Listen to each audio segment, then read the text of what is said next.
አትችሉም ከሚሏችሁ ሰዎች አጠገብ ራቁ የሚል ትምህርት ሰምታችኋል አይደል? እኔ ደግሞ ምን እላችኋለሁ መሰላችሁ?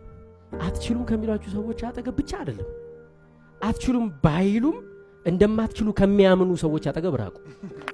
እንደማልችል የሚያምኑ ጓደኞች አሉ።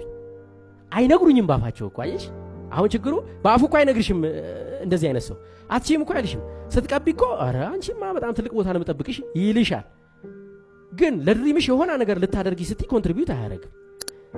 አትችልም ብሎ የሚያምን ሰው በቃሉ ባይነግርህም 24 ሰዓት እንደዛ ስለሆነ የሚያስበው ኔጌቲቭ ኢነርጂው ይጋባባል። የሆነ ቦታ ላመልክት ልሂድ ስትል ምን ትሄዳለህ? ቆይ በቃ የሆነች ቦታ እንድረስና በዛው ሸኛለሁ ነው የሚልክ። ሂድ አሁኑን ሩጥ እንዳያመልጥ አይልም። ሳያውቀው ማለት ነው፣ አይታወቀው፣ አይሳካም ብሎ ስለሚያስብ እንዳትደክም ማለት ነው። ወይ ወድቀህ ተስፋ እንዳትቆርጥ እንዳትጎዳ ፕሮቴክት ያደረገህ መስሎት ወደ አለመቻል ይጎትታል ማለት ነው ሁልጊዜ። ግን አንድ ነገር ልንገራችሁ፣ እግዚአብሔር ለእናንተ ላሰበው ትልቁ ጉዳይ መንገድ አለ። ሪኳይርመንት የሚባል ነገር አለ። ይውላችሁ አሁን ለምሳሌ ዶክተር ለመሆን መስፈርቱን ያላሟላ ሰው ዶክተር ይሆናል?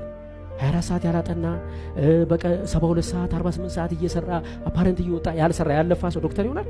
ሪኳይርመንቱን አያሟላማ። ለምሳሌ ገንዘብ ይቸግራል፣ ትታመማለህ፣ ተስፋ ትቆርጣለህ፣ በምትወደው ሰው ትከዳለህ፣ ንብረትህን ታጣለህ፣ የምትወደውን ሰው በሞት ታጣለህ፣ ትሞክራለህ፣ አይሳካም፣ ይጠሉሃል፣ ትናቃለህ፣ ትጣላለህ። ሪኳይርመንቱን አሟልተ ሲጨርስ እግዚአብሔር ይሄ ሰውዬ ገብቶታል ጨርሷል ይልና ትልቁን ግብህን ገጭ ያደርገዋል። ያኔ ምንድን አንተ ለተራበ ታዝናለህ። ለምን ታውቀዋለህ። ለተጠላ ታስባለህ፣ ተጠልተሃለህ። ለተቸገረ ታበድራለህ፣ ተቸግረሃለህ። ሪኳይርመንቱን ታሟላለህ። ሳታሟላ እንዴት ነው ስልጣን የሚሰጥህ?